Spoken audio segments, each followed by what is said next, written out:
Purusha Purana Paravaresho Manasaiva Vishvam Sijatya Vyajati Gunera Sangha Savai Bhavam Veda Samasta Guhyam Bhashito Yat Purusha Purana Paravarasho Manasaiva Vishvam Sijatya Vyajati Gunera Sangha Saha. Thus, Vai, certainly, Bhavan, yourself, Veda, no, Samasta, all inclusive, Guyam, confidential, Upashitaha, devotee of, Yat, because, Purushaha, the personality of Godhead. Purana, the oldest. Paraveshvara, the controller of the material and spiritual worlds. Manasa, mind. Eva, only. Vishvam, the universe. Srijati, creates. Avati, Ati, annihilates. Gunai, by the qualitative matter. Asanga, unattached. Translation, my Lord, everything that is mysterious is known to you because you worship the Creator and Destroyer of the material world and the Maintainer of the spiritual world, the original personality of Godhead, who is transcendental to the three modes of material nature. Please repeat, my Lord, everything that is mysterious is known to you because you worship the Creator and the Destroyer of the material world and the Maintainer of the spiritual world, the original personality of Godhead, who is transcendental to the three modes of material nature. Purport by His Evangelist Sri Bhaktivedanta Swami Prabhupada, founder Acharya of the International Society for Krishna Consciousness. A person who is 100% engaged in the service of the Lord is the emblem of all knowledge. Such a devotee of the Lord is in full perfection of devotional service, is also perfect by the qualification of the personality of Godhead. As such, the eightfold perfections of mystic power, Astasiddhi, constitute very little of his godly opulence.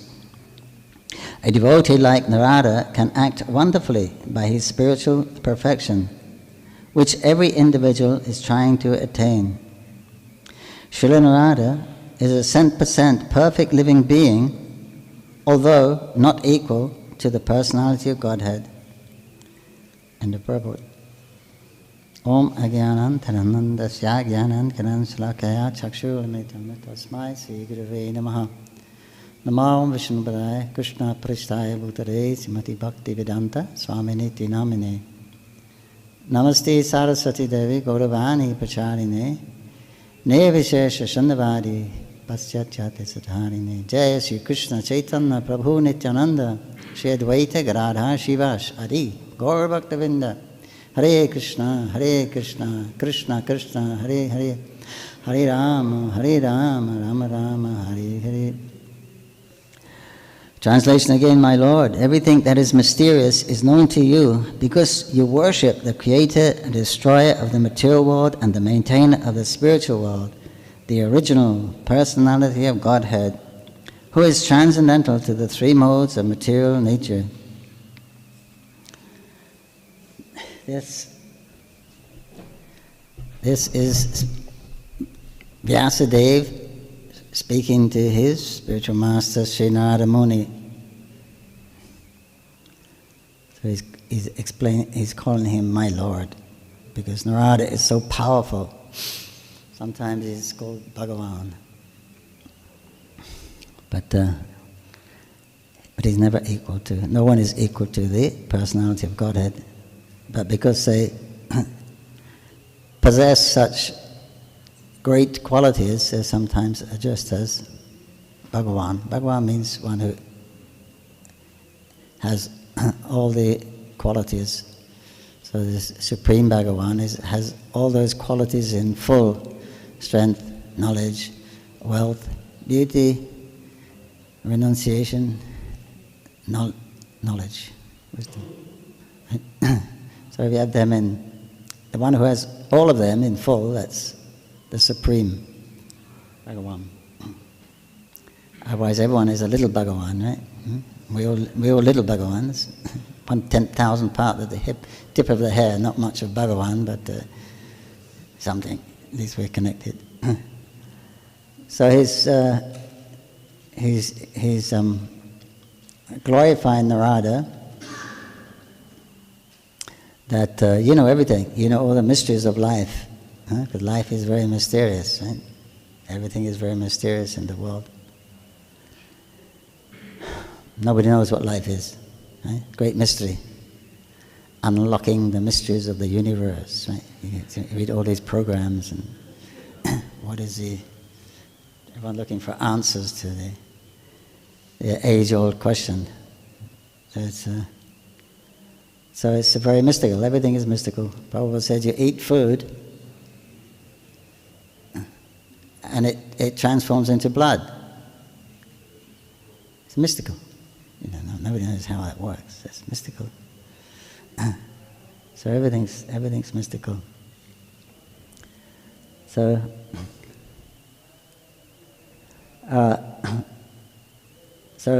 he's saying, because you're worshipping the Supreme Lord, you know everything about these mysteries. So Prabhupada is saying in the purport that a person who is 100% engaged in the service of the Lord is the emblem of all knowledge. So here we're talking about Narada, as Prabhupada mentions 2 times, 100% engaged in service. That means 10% means 100% in serving the Lord, no time for Maya. That's the definition of a pure devotee.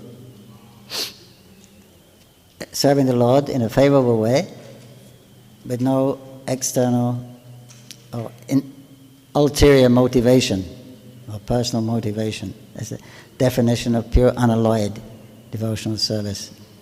Unalloyed means it's mixed with personal desire, but when the service done is free of personal desire and with the intent to please the Lord, that is considered pure unalloyed devotional service, which is very rarely achieved, as we know. We're all trying to become pure unalloyed devotees, but we just won't let go of that alloy, right? We just got a feeling for it, and it's very difficult to give it up. But Narada is one who has done that, crossed over that. Of course, his birth is very illustrious. Appearance, everything. So, having all of those, having surrendered to the Lord completely, then you will attain all the good qualities. He says a person who practices devotional service, he will develop all of the qualities of the demigods. So,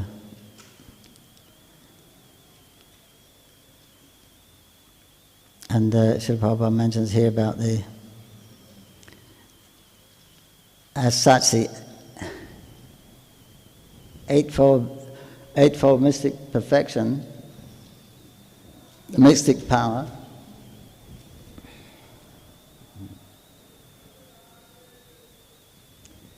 Ashta Siddhi constitute very little of his godly opulences. But we know that the Asa city is very wonderful, magic, mystical. You can become lighter than the lightest, heavier than the heaviest, smaller than the smallest, bigger than the biggest. Control somebody's mind, create a universe. Very fantastic, mystic opulences. But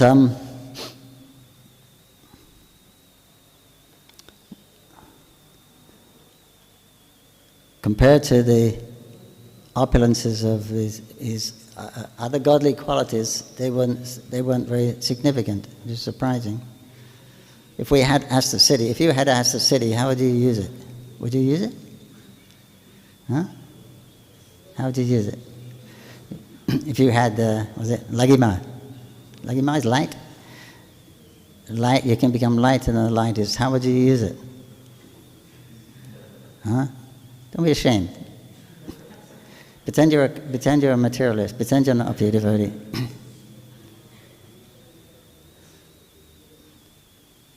How would we use it? If we could become lighter than the lightest, what would you do? Would you play with it? Huh?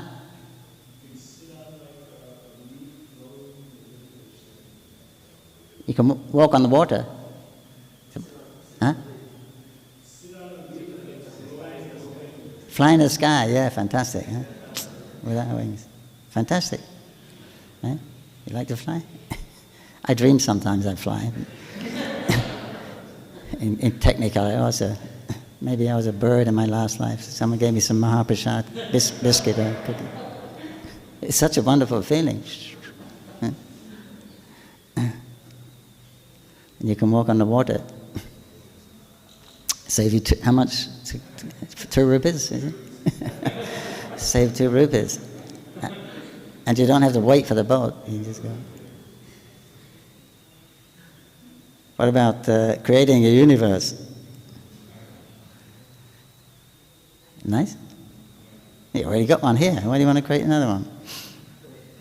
If you could create a universe, what would you do with it? Huh? What's the point in creating the universe? We've already got one, right? What would you do with your universe? I don't know. Someone's offering you a universe, you don't know what to do with it, they may not give it. Huh? What is a greater gift than the universe? Krishna may offer you a universe. How will you use it? And you say, I don't know. Okay. I'll give it to someone else. One of the highest perfection of Asta Siddhi. So how would you use it? Oh, pretend you're not devotees. It's okay.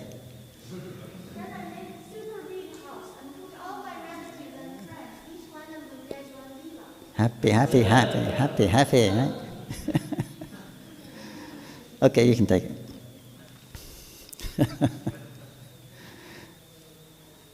But the problem is it won't last very long, right? Your happy family won't last very long. Pop, one by one, they'll all... Everyone is subject to time. So that's the problem. It's very difficult to get Asta Siddhi.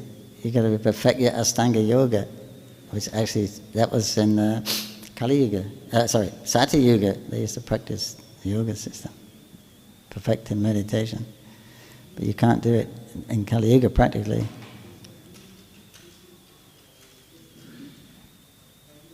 So we have these, we'd like these opulences because they make life easier for us, right? To fulfill our desires. We have 3 problems, 4, but 3 main problems: eating, sleeping, defending. You can't ignore them, right? They're real problems. They need addressing, which takes us most of our day, most of our life doing that.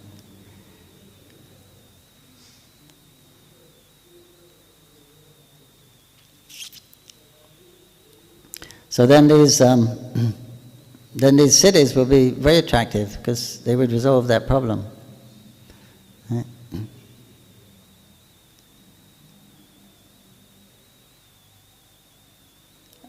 And whatever the problems are, we try to resolve them, but we don't resolve them for very long.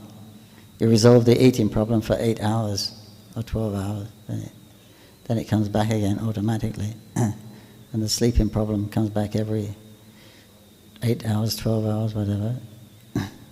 And defending's always, you always got to keep your eyes open for something's going to happen, right? Something you don't want. You walk down the stairs, you got to look at the next step and the next step and the next step. Padam padam yadvi padam.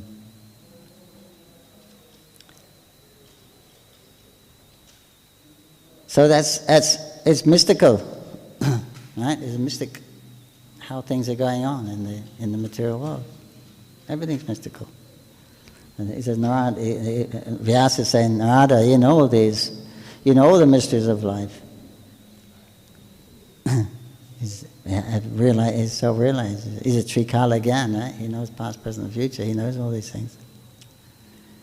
And he knows how to, if you know the mystery, then you know the answer to the mystery. That means you know the cure of the mystery. It's hoped, you should know. Because that's the cure of the material world is also very mysterious, right? Pure devotional service. See, material world is such a place that, you've got to do these things. You have to act, right? And you have to eat. And when you eat, you have to take someone's life. So just to exist, you have to take somebody's life. So there's reaction there. Right? One living entity is food for another. Divo divasya. That one living entity is dependent on another to exist. We can't exist without eating somebody else.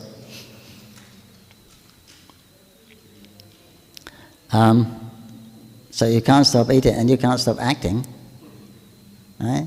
But as soon as you make that endeavor, there's a mystical reaction that we don't see, karma. Then you become implicated. It's very mysterious. You're implicated. Actually, you're born implicated in the material world. You're born with 5 or 6 debts.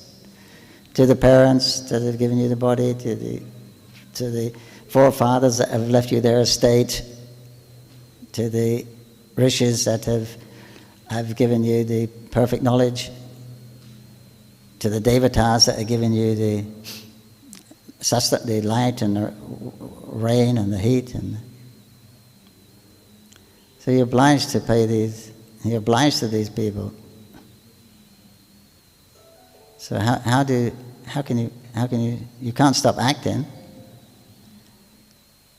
So it's mysterious. How do you break out of this? You can't stop eating, sleeping, defending. You can stop enjoying. We can try. At least there's an option there, right? you can give up. The others you can't. There's an option there. But then we see that we try. We're practicing sadhana, sense control, right? We have to reject what's unfavorable for Krishna consciousness, even though the senses may be going there.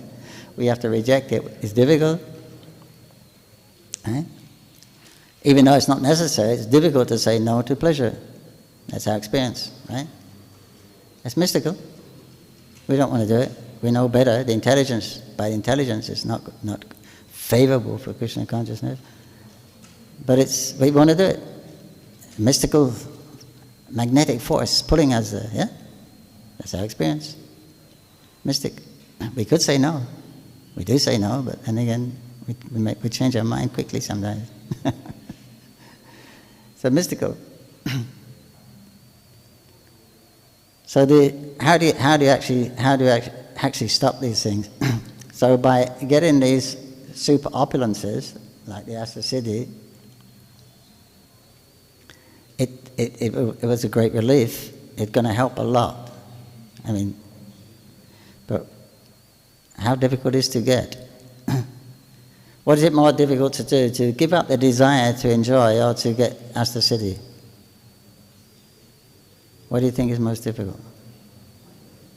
Huh? Asta Siddhi? Almost impossible. So it's easier to give up the desire to enjoy. Yeah, if you think about it, it probably is. Trying it's a different. Doing it is a different subject, is a different thing. But it would appear that giving up the desire to enjoy would be easier than making all these arrangements or all this, what you have to go to actually get some relief from the material world. But also it's not easy, eh? That's impossible in Kali Yuga. Eh? Everything's bad. Prabhupada just looked at somebody's hand. He was, let me see. Swamiji, see my hand. Prabhupada, oof, bad. Birth, old age, disease, death, all bad.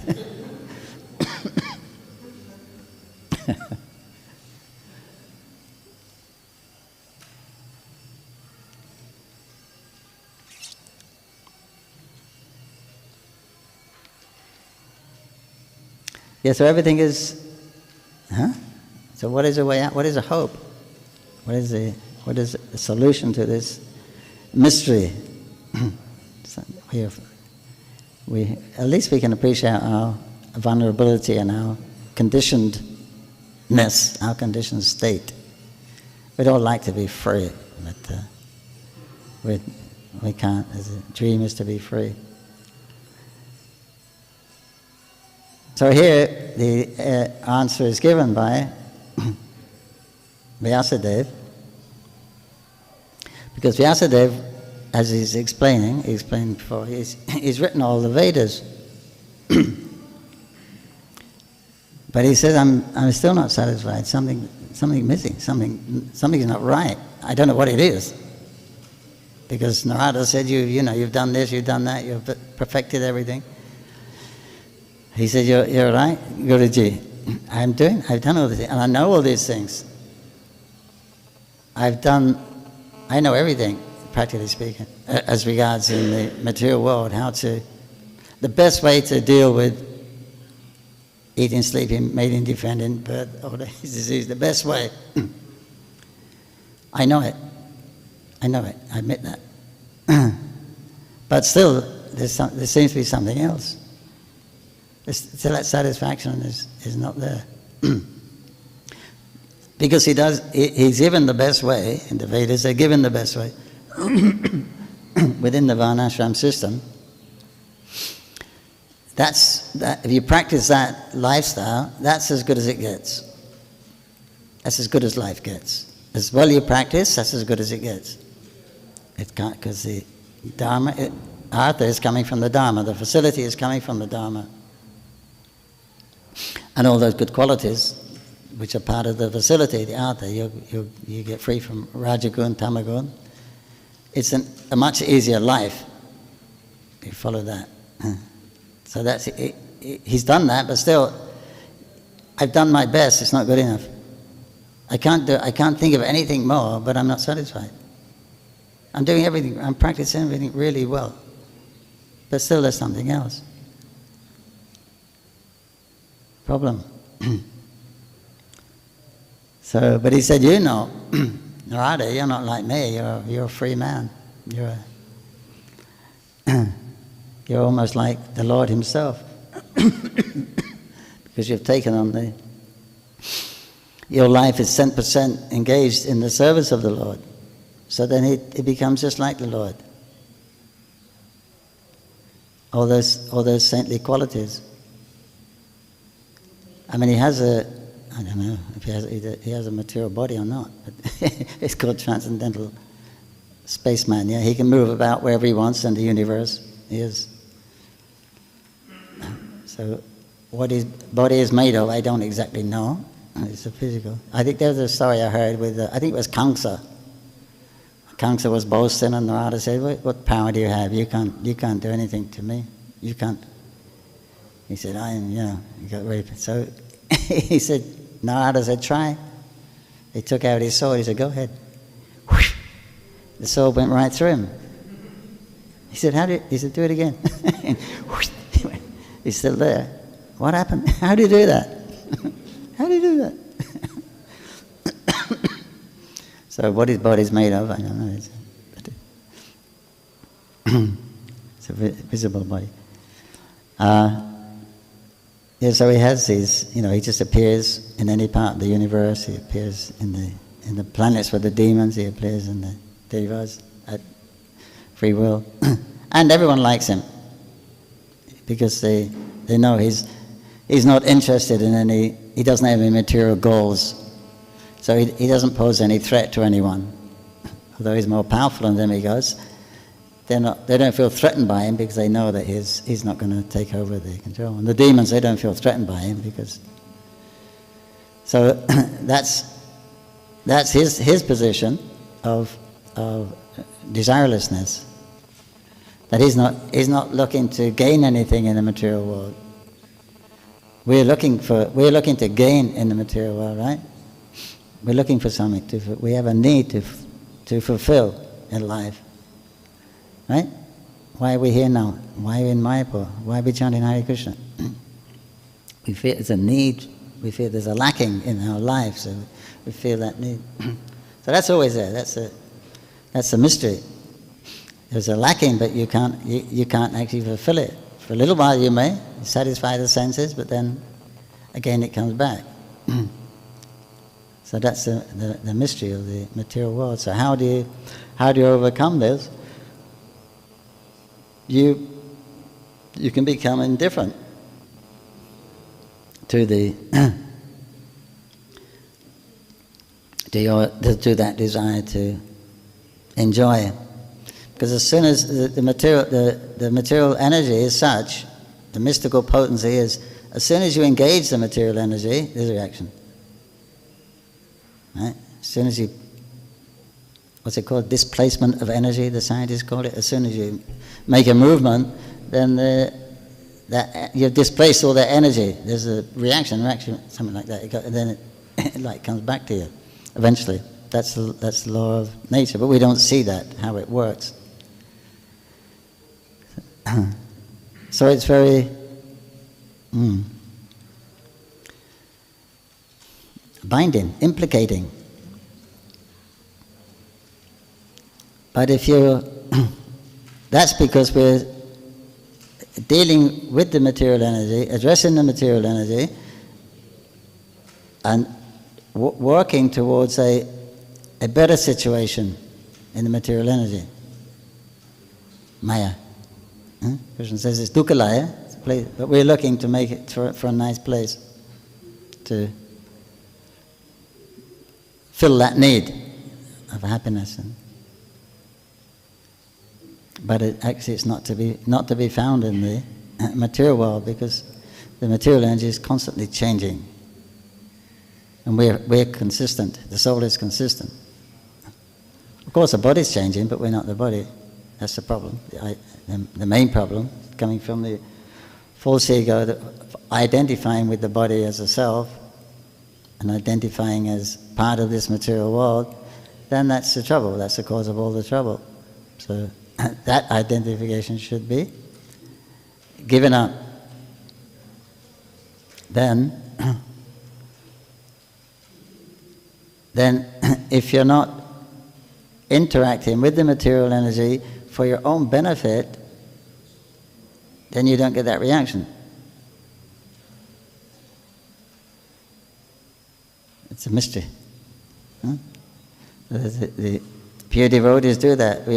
Although you're in the material energy, we're dealing with the material energy, but we don't want anything from the material energy. That's the difference. Because as soon as you want something, then on the subtle platform it's the same thing. The reaction is you're just moving on the subtle platform, but the object is the material energy, and how to be comfortable within the material energy unhappy in the material energy.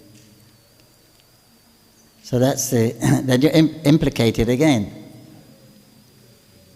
So even if you get the Asa Siddhis, you only keep it for one lifetime. So you got it for a few years anyway. And then what happens? You have to start again to build up all that punya and sukriti to actually punya to get it back again.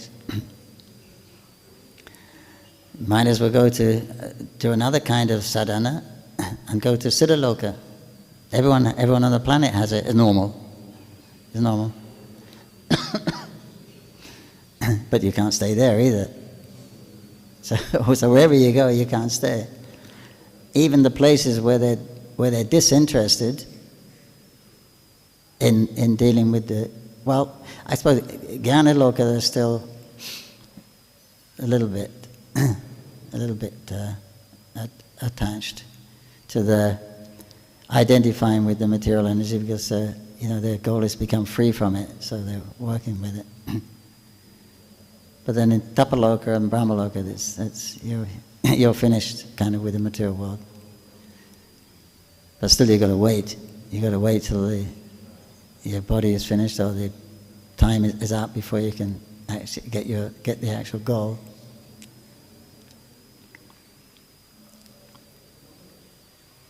So that it's all problematic in the material world. Till you get out, you can't actually achieve you can't get that need fulfilled.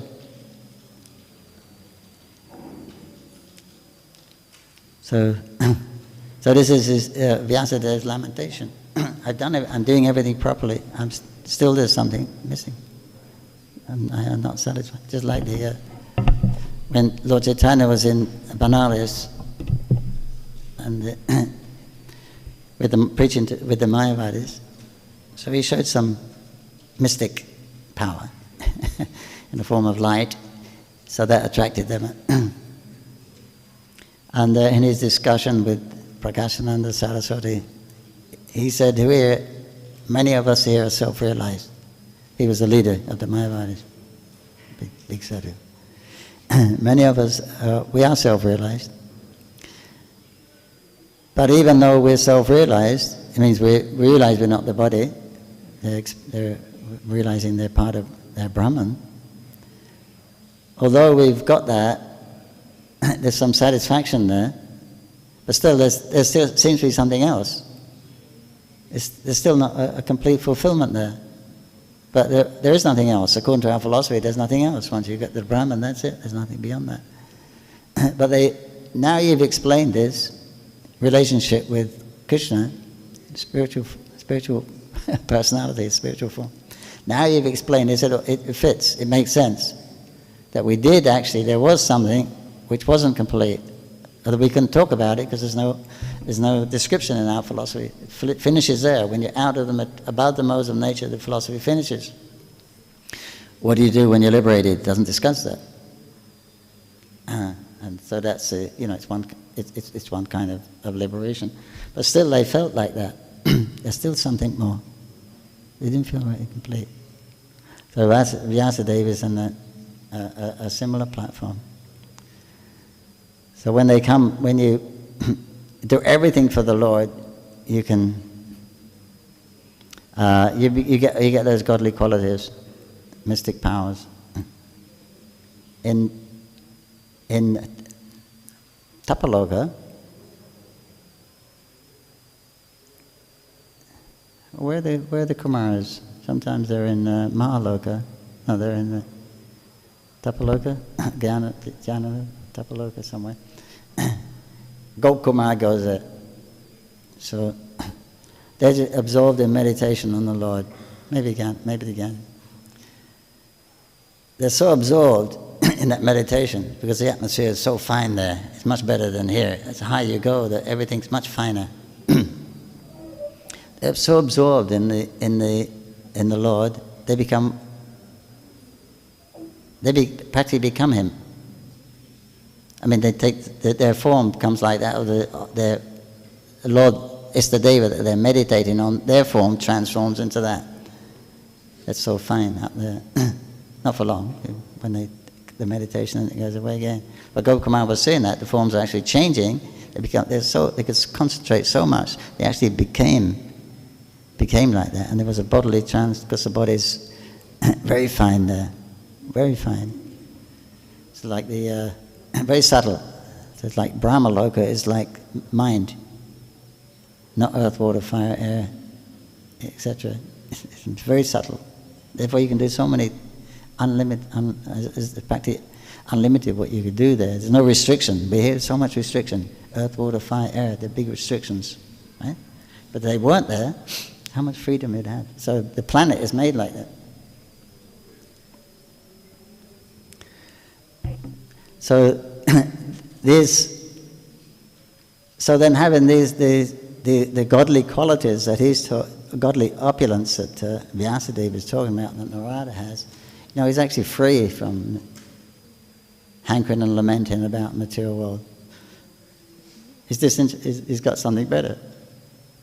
So he's not at all interested in. He's a free man. Become free. That's the way to actually become free. What a feeling. What a great feeling. When you don't want anything, you're not looking for anything in the material world. You're not thinking about the future. What a wonderful, wonderful feeling of freedom. But to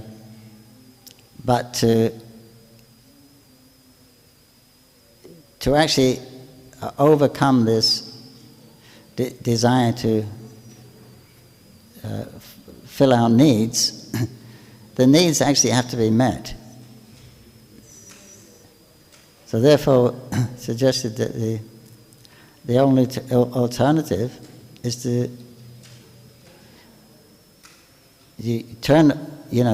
don't desire to interact with the material energy. But what can you do? You got to eat, sleep. You got to force to do these things. But you give up the desire to benefit from the material energy. You give up the endeavor to benefit materially, to adjust your life, you adjust the material energy so you can gain from it. That desire you give up. Krishna says it's a place of dukkha. You can't really adjust it. But how can you just stop? You can't stop your desires. Those needs are natural. Those needs are real. To defend and enjoy, they're real. That's your nature, right? Sat and Ananda. They're real needs, because that's our very existence. So then we go to that side. We go to the spiritual side, to the gradual process of Vaidhi-sadhana.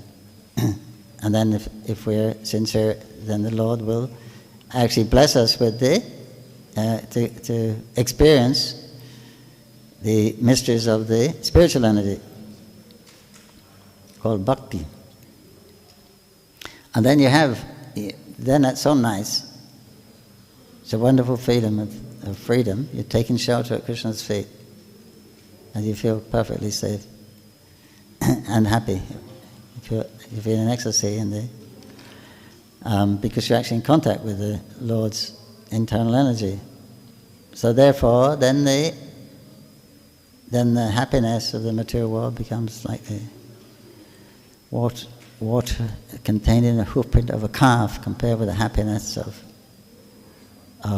the spiritual reality. Then you don't need it. It's not that you can give that desire up, you see. It's just you give up the desire to try to find it materially. But the need is there. We're eternal, we're blissful. The need to express that is there. The need to experience that is there. It's in the subconscious, so it can't be checked, it can't be stopped. So when you get it from the spiritual platform, then it's much better than what you get relief, the temporary ones in the material world. So then you can give it up. So that's the position of the great liberated souls like Narada. He knows all these mysteries. He knows the mysteries of life. He knows how to be free from the mystery of birth and death, etc. He has these because he has bhakti, and he has Krishna. Therefore, that's the only way out. special concession in Kali Yuga. You don't have to practice Ashtanga Yoga. We don't have to practice any kind of severe austerities. We just have to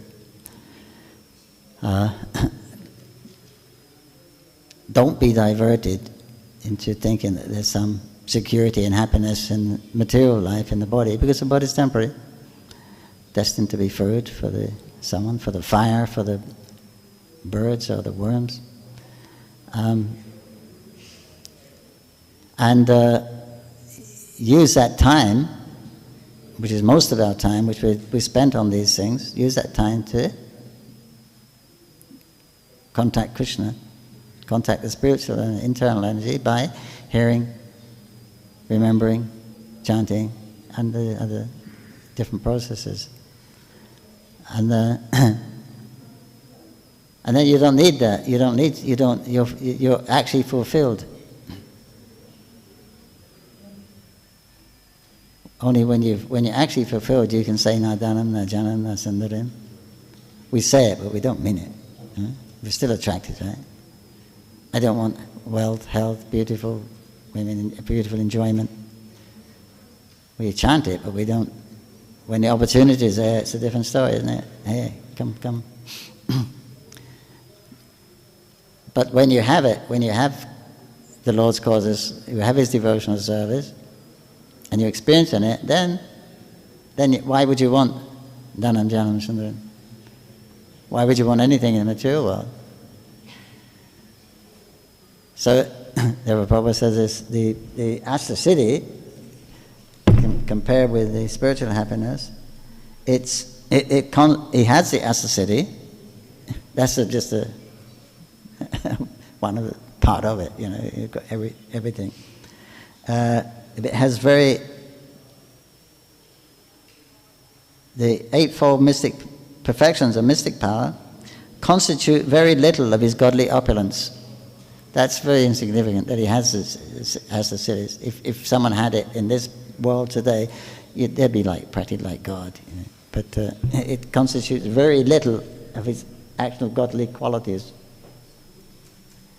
When Chaitanya Mahaprabhu was giving benedictions in Srivas Thakur's house, and he offered, as the Lord himself, he took the form of the Lord, Vishnu, and he offered, and other forms, but he offered to Kolaveta, Sridhar, he offered him the Asta Siddhi. I'll give you Asta Siddhi. He laughed. He said, what am I going to do with Asta Siddhi? I was satisfied. But you're so poor, your roof has holes in it, your cloth has holes in it. I'll give you the opulence of Indra. Please, don't tease me. I'm satisfied. I'll give you Kevala liberation, mukti. Oh, no seva, no Krishna, no seva, no you in that Brahman liberation. Horrible. Prefer to go to hell. There's a chance Narada Muni may come. No chance in the Brahman. Narada Muni won't go there.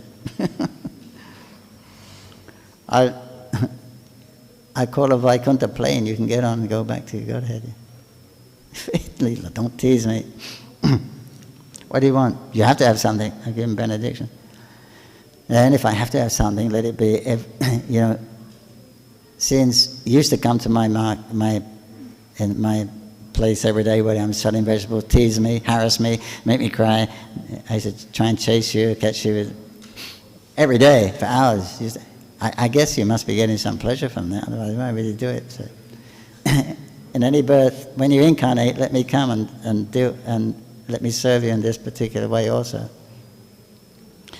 So Chaitanya Mahaprabhu then announced, this is a treasure I told you that Sridhar has, is the treasure of the pure devotees. Because they have it. They're not interested he wasn't interested in Asta Siddhi, that's the yogis. He's not interested in liberation, that's the goal of the Gyanis. He's not interested in material opulence, the goal of the karmis. So he's showing that pure devotional service is above all of these things. Because when you have that, these other things are insignificant. You're not interested at all. So he was showing through his pure devotee that this is actual fact.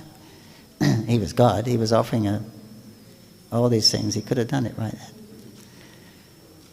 So that's the mystical opulence of bhakti. Okay? It's greater than the mystical opulence of Maya. So Vasudeva is asking Narada, you know all these mysteries. Tell me what it is. Tell me what I'm not doing. I must be doing something wrong. You know all these things. You know all the mysteries. Please unlock this mystery for my understanding. And then stay tuned. Then you will get the how to unlock the mystery of real life. even now, Narada will now begin to explain how to do it. Jai Sri Narada Muni ki jai, Mahajan ki jai, Vasudeva ki jai, Srimad Dham ki jai, Sri Prabhupada ki jai, Mayapur Bhaktivinoda ki jai. Hare Krishna.